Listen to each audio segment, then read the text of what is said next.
welcome back, listeners, to the BizBlend podcast, the go to show for entrepreneurs, leaders, and change makers ready to challenge the status quo and scale sustainably. I'm your host, Sana, as always, and today we are diving into a controversial but critical truth while with Larry or Lawrence Mandelberg, who is a consultant, speaker, a fifth gen business legacy, and author of Businesses Don't Fail, They Commit Suicide.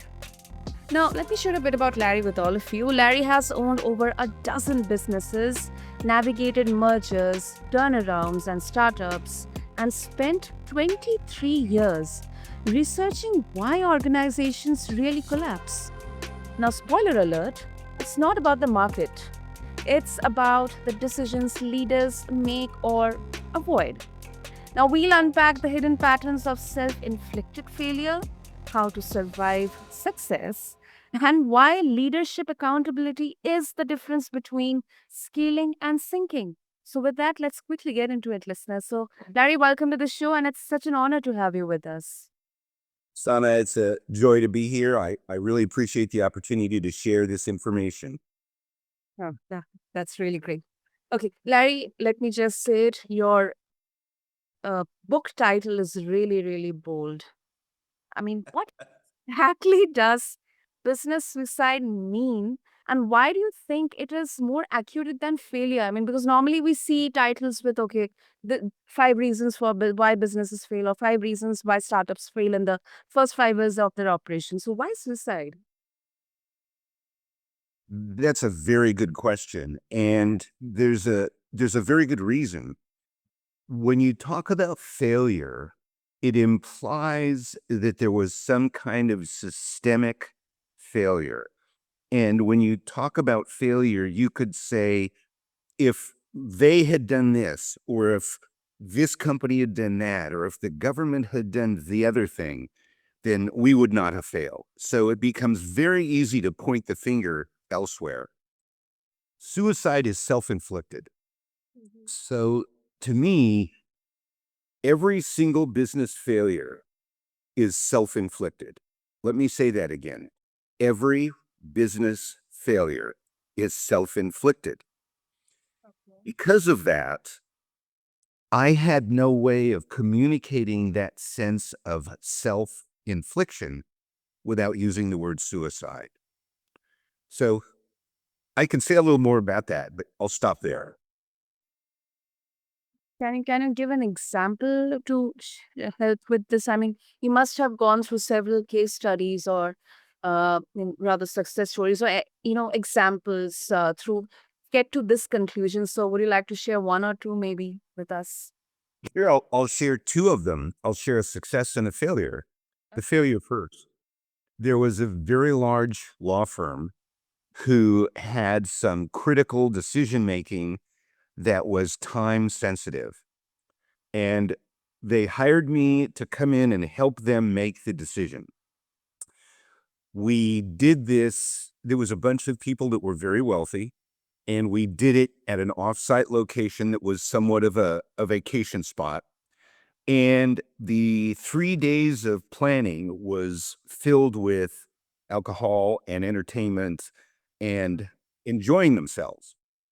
And on the last day of the event, I admonished them and I said, you should be ashamed of yourselves. You came here to play when your business is on the precipice. You should have taken all of this more seriously instead of coming in the morning to work with hangovers. And the work that they did, because I can't do the work for them. I'm the facilitator, I'm the leader, but they have to do the work. And this was all driven by their leadership. Within 2 years of that, the company was bankrupt. This was a company that was doing over $100 million a year in revenue. The leaders did not take their actions seriously. I'll give you another example. There was a company that I was hired to help, and they had been around for 20 years. They had been profitable every year. One year they lost $200,000. The next year they lost $500,000. Within 2 months of the third year, they were on pace to lose $800,000. They called me in. I came in, I sat down, I worked with them. We figured out what the problem was. The CEO left. There were 8 people in the leadership team. 2 of the members of the leadership team left. So 3 of the 8 members of the leadership team were let go or left. We completely shifted the focus of the organization based on how they were operating. And by the end of that year, they were break even and they haven't lost any money since. So the point is that the leadership is responsible for the health and well-being of the organization. It's their job to anticipate the future, to anticipate the problems, to build resilience, to build durability. It's nobody else's responsibility. Even with COVID, I have examples of companies that Yeah. failed and companies that thrived through COVID because leadership was prepared. If the burden falls on the leaders, nobody else. There's nobody else you can blame for a business failure. What I connect this with is that let's see a business or a company as a person or a human, and the leadership as the mind. And it's all starts from the mind itself. When we are not individually prepared for something, or we are not mindful of our circumstances, or the events or happenings around us, we get into that vicious loop, and that leads us to failure. So I mean, these are really some good examples to help us understand why it is a self-inflicted failure. Yes, I agree, and I like your analogy. Great, great. And also, mm, before I get further into the conversation, what exactly, I mean, you did your 23 years of research, but what exactly motivated you to pen down this book? I mean, what exactly you wish to achieve from this? That's a wonderful question, and I actually speak to that in the preface of the book. Uh, Mhm. as you mentioned, I'm 5th generation in a family-owned business. Mhm. So when you start in the 1850s selling hides and furs, and by the 1950s, you're selling cars and auto parts and doing machine shop work, your organization has to go through many, many transformations. And to be able to survive, you have to be nimble, you have to be resilient. And one day my father said to me, because we were in the auto parts business, he said to me, how is it that we went from 0 automobile manufacturers to over 300 automobile manufacturers down to 3 automobile manufacturers in 20 or 30 years? How does that happen? And he wasn't exactly right in his history, but he was close. And that struck me. I thought, that's crazy. How can that happen? And my interest wasn't so much in manufacturing and automobiles, but it was that was the spark that led me to say, why is it that any business fails? And this was in the late 60s, early 70s. And we didn't have things like venture capital or angel capital, but we did have entrepreneurs, and there was a lot of people starting businesses. And the common theme at that time was, if you start a business and you can make it for a year, you'll be fine. And I thought, well, that's stupid. That just means that if you can survive by luck for a year, you'll be okay. And Yeah. by the end of the 70s, people were saying, if you can make it 3 years, you'll be fine. And I thought, that's ridiculous. So I wanted to understand why these startups fail, because startups fail at an incredibly high rate. Mm. And I thought, if I could figure out why these things fail and I could help people understand it, think of all the money that could be saved: family money, bank loans, friendly investments. Just imagine if you could take all those failures and turn them into successes, how much money people would have and not have lost. So that was the genesis of my start. Wow. That is really, really, I mean, this is this is something which I guess even solopreneurs we sometimes tend to ignore. We are focused so much on growth. I personally talking about myself that sometimes, in fact, I also um, don't pause to notice. Maybe the culture which is unraveling, or maybe how my individual decision making is slowing down. So this book is definitely going to help all of the entrepreneurs out there do a bit of self introspection, and to just take a pause and understand, analyze the current situation, current scenario out there. Um also, Larry, as you were mentioning the examples, are there any patterns, common patterns, which are, uh, or patterns common to all of these examples that didn't maybe make it, or they failed, or they got closed down? There are. There are a few patterns. One of the ones that's the most prominent, and I think this is important, particularly for your listeners, Mhm. because this is one of the early stage problems. This speaks directly to why so many startups fail. And that is that organizations often begin because one person or a group of people has an idea that they can do something that's valuable and sell it. So their focus is, who can we sell this to and how much can we sell it for? Mhm. And that's how these businesses get started. And that's wrong. It's understandable, but it's just not very healthy. And the reason is because they don't have what I call clarity of purpose. If you can't clearly describe why your business exists, the value it delivers, the market it's delivering to, if you can't clearly describe that, and if everyone you work with doesn't understand that and is on exactly the same page, what you're doing is you've got a group of people all pushing, but not pushing together. They're pushing in different directions. And if all they're pushing towards is sales and money, they're not aligned. And when I talk to these companies, sometimes you'll see a company, even this $20 million company that was on the path for failure and survive. When you ask, I said, you don't have clarity of purpose. And to a person, all 8 of the leadership team said, are you crazy? Of course we do. We know exactly why we're here. I said, fine. I said, we're going to stop right now and everybody to take out a piece of paper. I want you to write down exactly why this organization exists. So we stopped for about 5 minutes. And then I had all 8 of them read. This include the founder and CEO. I had all 8 of them read, and every one of them was different. They were close, but they were different.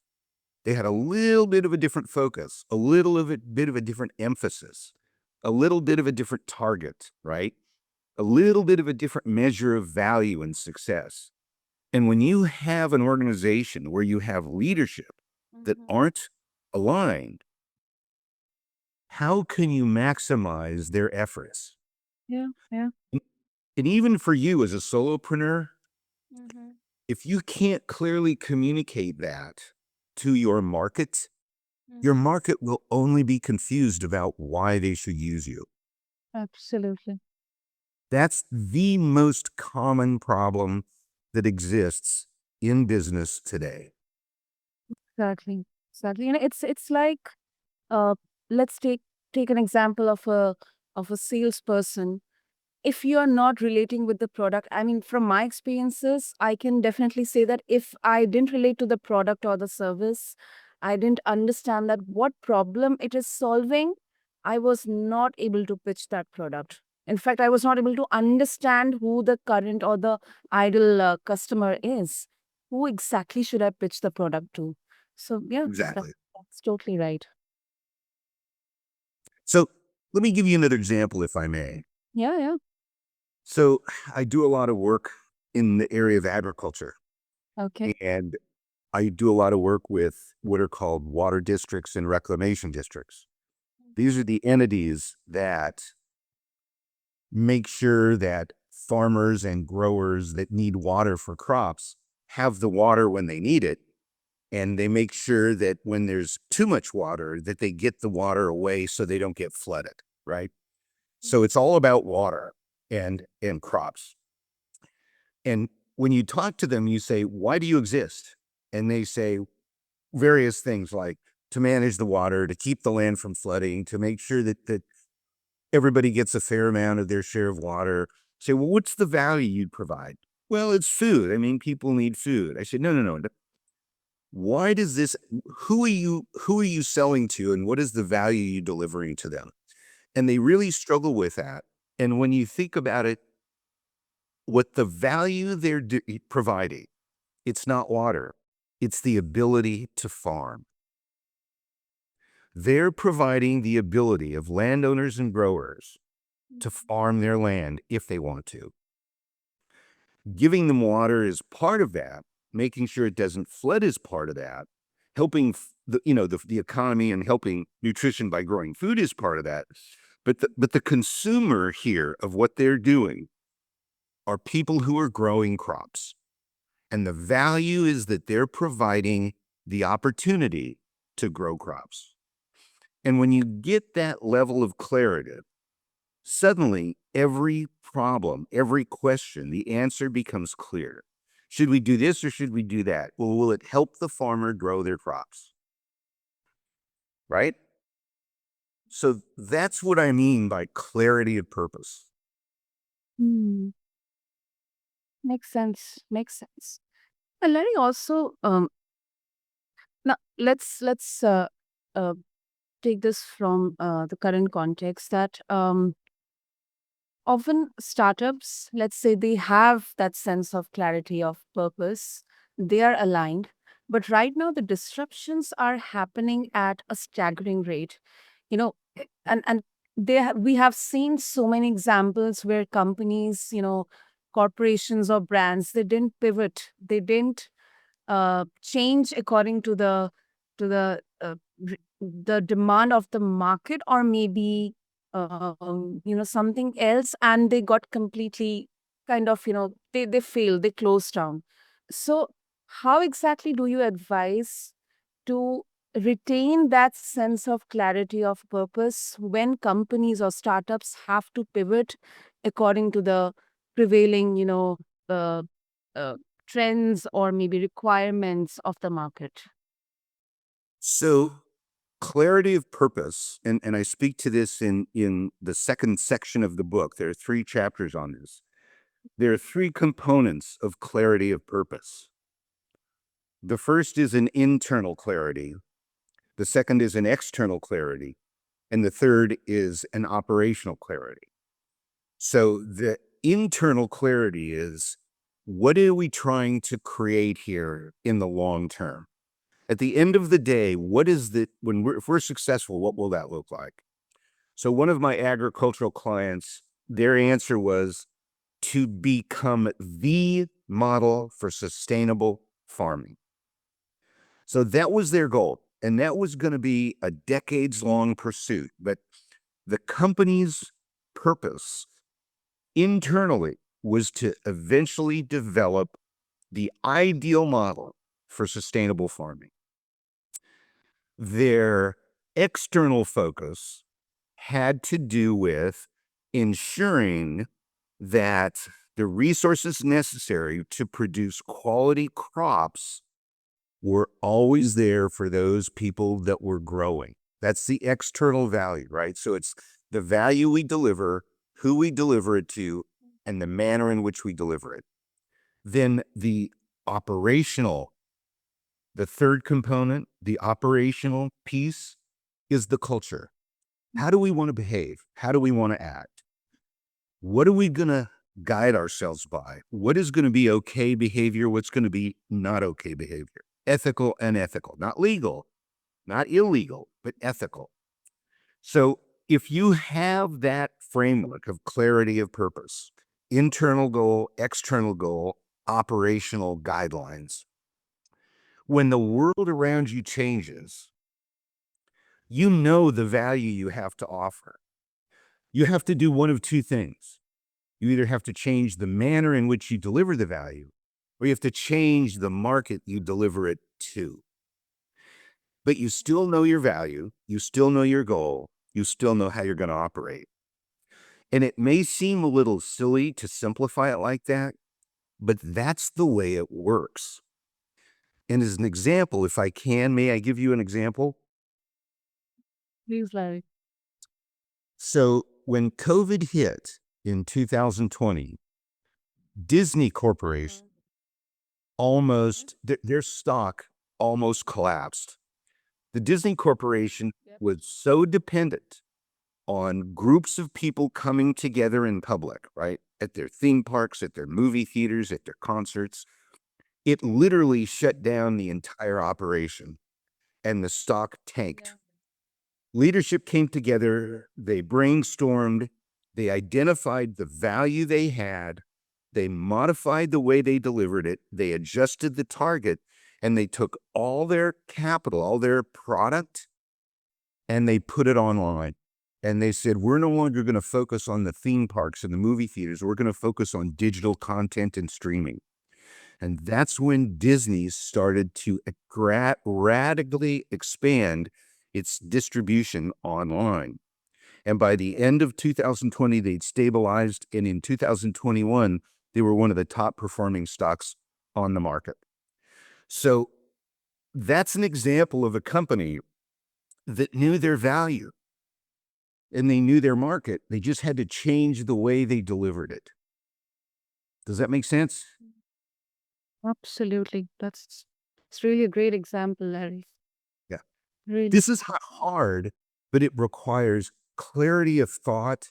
It requires real, serious, thoughtful thinking and understanding what you're doing, understanding why you're doing it, understanding what that value is. That's so important.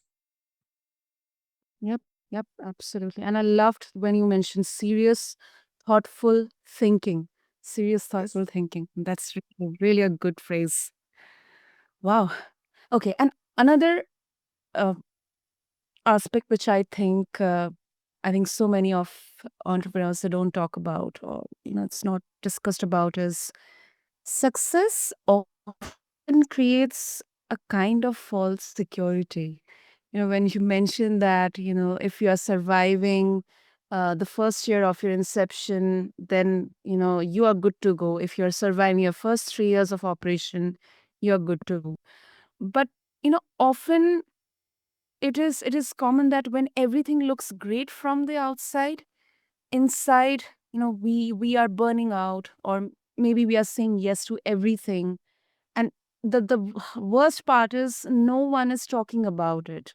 So how do you explain this idea, Larry, that success brings disruption? Because this usually flips the narrative. Oh, that is such a great question. So there's a thing called the arc of success. And I want to inject here something. All of this information that I'm sharing with you and that's in the book is 70% of it is research based. This is not my opinion. This is data, and it's statistically valid data. So, one of the things that my dad used to say all the time, and he had some wonderful phrases, but and I have these in the book, one of the things he used to say was, I'm the most worried when everything's running smoothly because I know I'm missing something. So, Wow. yeah.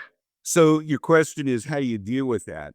So one of the things that I try to teach the leadership teams I work with is the right answer to the following question. Who is your biggest competitor? So, Sana, do you know who your biggest competitor is? Not biggest, but many of our competitors, I know. I know. So the right answer is, if you're not your own biggest competitor, everybody else out there is trying to find a way to beat you. Do you want them to beat you first, or do you want to figure out how to survive before they beat you? So Obviously, the the second, point, I want to figure out. yeah, so the point is that part of the role of leadership is to never be satisfied and to recognize that you are always able to improve. The only question is where, how, when, what will it cost? So you need to be looking all the time at what you can do to make yourself more competitive in the field you're in and to make your organization better. And when everything's going smoothly, that's the perfect time because you're not disrupted by little problems that are distracting you. That's when you really want to say, this is wonderful. I have time to think. I have time to focus. In a perfect world, what can I do to make our organization better? And it's a mindset. It's not an action. It's not when the temperature hits 70, turn on the air conditioning, or when it hits 30, turn on the heat. It's not like that. It's a mindset. It's a behavior. Such an important lesson, Larry. I think not only from the context of business, but individually as well. Because when everything is okay with us, we are all happy. I think that is the time. And when individually also, we should uh, do self introspection, or, just try to think, okay, what's next for me? How are things going on for me? So this is really, really such a great lesson. Thanks for sharing that, Larry.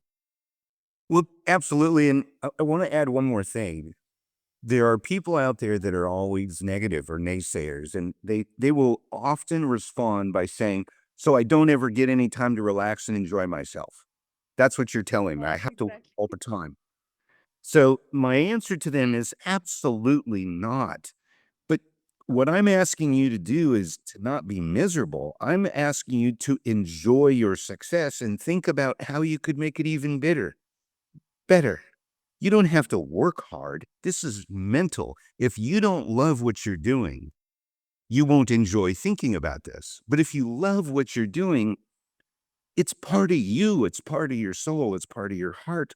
It's got to be joyful to be thinking about the good you're doing and how successful you are, and how can I even make it better than what it already is. And to me, that's not a grind. Mhm. Makes sense. Makes sense. Okay, let's talk personal for a sec, Larry. You mentioned closing your Clear Lake store, and that must have been rough. So, looking back, if it's okay with you, what were some blind spots you only saw after it was too late? Oh boy, that's a good question, and I haven't thought about that in a long time. Um, Right. Okay. One of the blind spots was that I made a number of assumptions about my employees that were naive and unrealistic. Uh, I was young and fairly immature, and Mhm.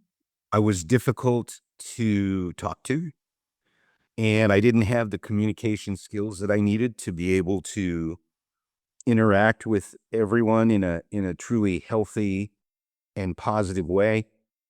Uh, I was far too aggressive in my business um, activities, in too much of a hurry. Mhm.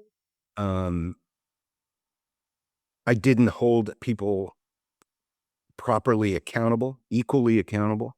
Certain people were held to account, others weren't. Um, I wasn't clear with my clients about all of the. I mean, Sana, I could give you, a 2-page bulleted list of things I did wrong. Um, it took it took a long time for me to kill that business, but I did. And it was painful, but I learned a lot, and I'm grateful for the lesson.